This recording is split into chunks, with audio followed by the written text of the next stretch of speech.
In a nutshell, we take the most useful research from cognitive science about how the human brain reasons and makes decisions, and the errors that the human brain tends to make when reasoning or making decisions, and we turn that research into workshops that people can use to apply it to their own lives and improve their own decision-making about their health, their finances, their relationships, and the decisions that they make for society and the world in general, about how to vote and how to treat other people and what they can do to improve the world. One example of rationality in action, just to give you a sense of what it looks like and how it's relevant, back in 1985, Intel had a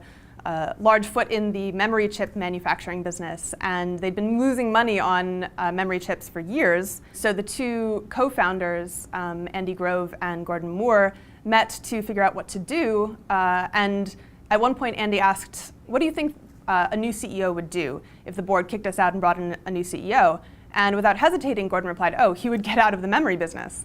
And Andy said, "Well, so is there any reason we shouldn't do that if we just walk out the door and come back in and switch out of the memory business?" And in fact, that's exactly what they decided to do, and it was a huge success. And this is just one example of a cognitive bias that appears in lots of contexts and lots of scales, called the commitment effect, where we stick with a business plan or a career or a relationship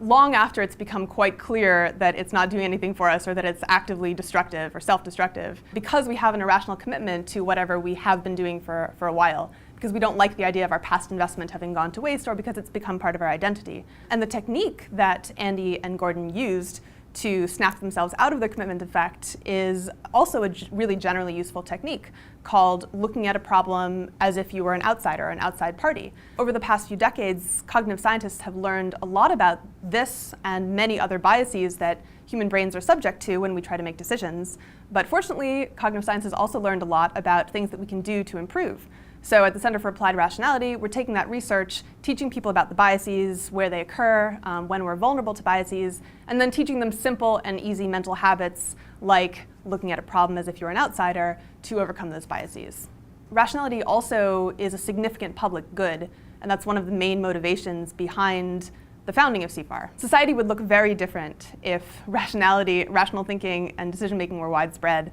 Just to name a few of many, many things that I could name, we, as a society, would demand evidence from politicians for the claims that they made. We would notice when politicians were misdirecting us by playing on our emotions. We would be less vulnerable to prejudice and to stereotypes because we would be wary of the confirmation bias, which is a very universal bias in which you look for examples that fit a stereotype, but you don't look for examples that don't fit the stereotype. So you end up confirming and reinforcing a stereotype in your minds. We would spend our money much more effectively as a society to stave off important risks. The fact that things like terrorism and crimes like abduction are so vividly portrayed on the news makes them much more salient and makes us overweight those risks, the same way we overweight any kind of evidence that's particularly vivid or salient,